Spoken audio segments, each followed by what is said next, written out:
Hey guys, how's it going? Welcome back. So today we got a pretty quick video. I got a couple gadgets that I want to try out for the truck, see if they work, as well as a new serpentine belt for this thing. So anyway, stay tuned and let's get right to it.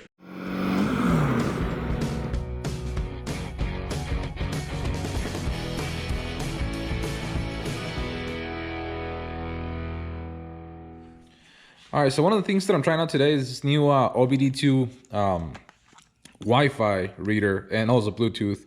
Now, what's cool about this thing is that since it's Wi-Fi, it should work with our iPhones. Now, the only downside to this thing, well, not to this, but to the iPhone, is that there's not a lot of cool apps like there is on Android to work with our trucks. But I downloaded a few apps, and I want to see how they work. Anyways, let's go ahead and try that out. Okay, so the company that sent me this was Kingbolen. They're the ones that actually make this product, and they wanted me to give it a try. Like I said, this thing is different because unlike the one that I already have, this is only for Android, and it's only Bluetooth. And iPhones don't work. These things don't work off of Bluetooth with iPhones. I don't know why. I just know that they don't. So anyways, we're going to give this a try and see how that works. And we're also going to try this out on an Android device that we usually use to test this and see if it works just as good. So anyways, let's get right to that. So here's a quick side-by-side of the actual OBD scanner reader. And in design, it's very similar to the one I already have, the BAFX or BAFX. I'm not sure how you pronounce that, but it's very similar. It feels a little bit lighter. This feels a little bit heavier, but they should both do the same jobs. Anyways, let's hook it up. And if you don't know, on your OBS truck, the OBD port is kind of like right under your glove box. Pull that out. You plug this in. Turn the truck on, and that's one very annoying thing with this truck, that since it's e-fuel, the fuel pump is always running when you turn it on. Okay, so I'm using the app car scanner, and so far it has connected. So I'm gonna see if maybe we can see if we have any check engine codes. So very nice. So right there it's reading. Now this thing hasn't thrown any codes lately, and last time I checked it with this thing, it showed that it had no codes. So we might not get anything, but we'll still check and see what happens. So as you can see, it's actually reading everything, and like I said, there's no codes on this thing, but it did actually read it, so that's pretty cool. Let's see, we've got a dashboard. What does that have? We still got to configure that, I guess. So I think that for this thing, it doesn't support a lot of things actually, but what I want to do that I think will work better is we're gonna try this out on my car and see how that works. All right, so now that we're in the car, we're just gonna find the port, which should be somewhere under the dash right here. There it is. There we go. We're gonna connect to this thing. You first gotta go ahead and connect to the actual scanner on your Wi-Fi. So now that we're connected to the Wi-Fi, we're gonna go back and connect to the actual scanner on the app. So now we're gonna do the same thing. We're gonna check and see if this thing has any codes.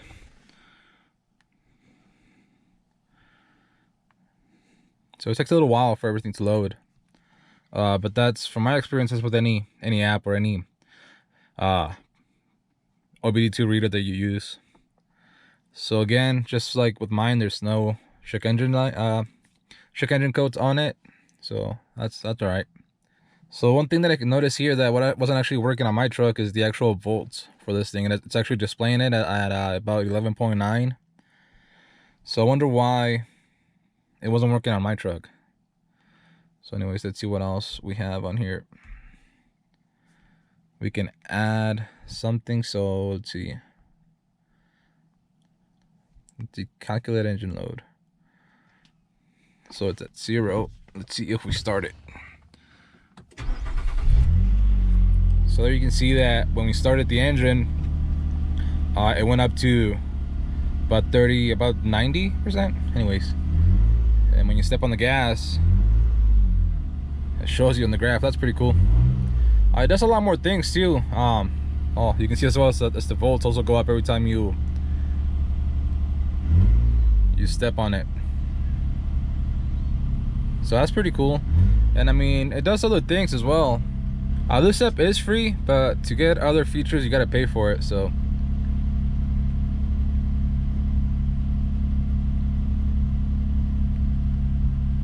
So let's see what else we can get for this thing.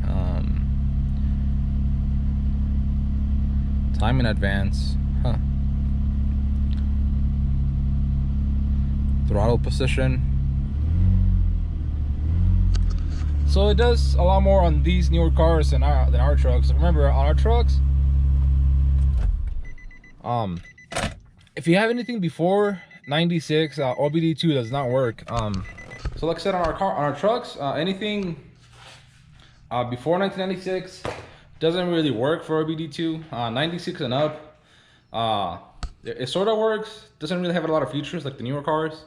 So that's that. Now I want to try it on an Android device and see how that works with the apps that I already had for this, and see if it connects better, if it reads them better, see if there's any difference at all. So anyways, I'm gonna go ahead and open now.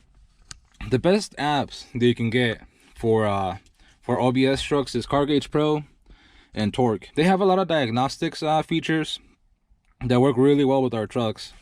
So we're gonna go ahead and test this new device and see how it works with these apps. And yeah, so now there we can see that it's connecting. Now I can tell you this one takes sometimes quite a while to connect, and sometimes you gotta fiddle with it a lot to get it to actually work. So if this does any better, I'll be pretty happy with it. Okay, so it seems that this one's also not connecting automatically, so we're gonna try and do it manually. So we're gonna go into settings, and then OBD2 adapter settings,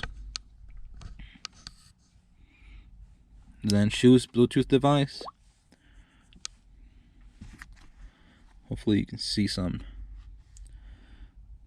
And then the OBD2. So we're gonna click on that, and we're gonna go back and see if it actually connected. Okay, so as far as I was able to tell, this does not work on our trucks, on our OBS trucks. Now, this is not a surprise to me. The guys actually told me that this wouldn't work on our trucks, but they told me to try it out anyways, and try it out on my cars and all that. So as far as it working on cars, I think it works just fine. It's a great little product at a great price. I'll leave a link to it down in the description in case you want to have this in your glove box to check engine codes, because that's one thing that I think will work with this thing, as you will be able to check engine codes. But as far as doing diagnostics or checking on any of the sensors like you can with the your Bluetooth OBD2 readers and your Androids, this thing and it's not this thing, it's more of the apps. There's really no good apps on iOS for any of this stuff yet. So I think once people start making better apps like Car Gauge Pro and Torque for iOS, I think that's when this thing's really gonna shine. But right now, it's really like for at least for the OBS trucks, it's really not worth it. Probably the Super Duties and newer trucks, this might work better for you. And if you just have a newer car, this is a great product. But again, for diagnostics and stuff like that, I'm still gonna stick to the BAFX, the Fox, and my Android.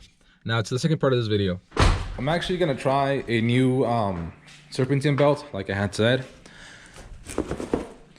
The reason why is because one of you guys actually commented on the video that I did a while ago, where I switched to a Super Duty style tensioner and serpentine belt. If you remember those videos, I was having a lot of problems finding the correct belt. I finally got the right belt and everything, or at least I thought so. But one of you guys said that it was still too tight, and let me show you. By the way, man, this thing's still looking good. I love this intercooler pipes. If you haven't seen this video, I'll leave a link to it somewhere over here so you guys can watch this. Anyways, you probably won't be able to tell very well, but I'll try and get this thing in there as I can. Let's see. This is pretty hard to see now. I have no idea how that guy was actually able to see those lines. But basically, I'll point it out when I'm editing the video. But that line right there in the middle points to another 3 lines. Anyways, the tensioner has a big line going down the part that actually swivels. On the base, it has 3 other little lines. They kind of indicate how much tension is on the actual tensioner. Now, as far as I can tell, Mine's right in the middle. But I guess when I put it on, I didn't notice that, and one of you guys did, and said that it was on the actual, on the, you know, too tight side of the tensioner, which can wear it out and wear, you know, the other idler pulleys out. So he said that the actual part number was what's in here, this belt, which we're gonna open right now. Okay, so this is an actual Motorcraft part number, which again, I was told is the one that's gonna fit this thing the best. I was gonna order a second belt just to have as a spare in the truck anyways. So I think this is gonna be a great thing to try out. And you know, make sure that we have the right size fitting belt. So I'm gonna go ahead and throw it on real quick, and then I'll see if it actually changed. Okay, so we got the old new one out, and it still looks in really good shape. I mean, I haven't really put a lot of miles on this thing since I put it on, so I don't expect any less of it. Now we're gonna throw the new one on and see how that works.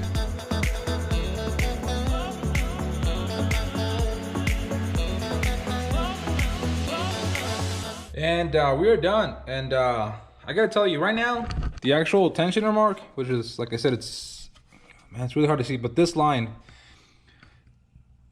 it's right in the middle, just like it was with the other one. But like I said with the other one, I think it actually stretched out a little bit. So I'm gonna give this a few days, a few miles, and see if it also stretches out a little bit. But we'll see. Like I said, I don't think the other one was giving me any trouble, any problems. But at least now we have an actual Motorcraft brand, and I think it works fine. So what I'm gonna do is leave a link to this belt in the description of this video and my other video talking about this whole actual swap that I did to the Super Duty style tensioner on this truck. Anyways, also this is the actual part number for the belt, JK81227. That's the other part number, 1C2Z 8620 LA. And now we're gonna throw this other belt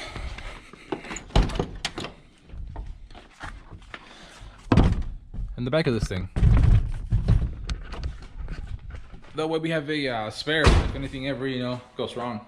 But for now, that's gonna be it for this video. Hope you found some useful information. Hope you liked it, and we'll see you in the next one.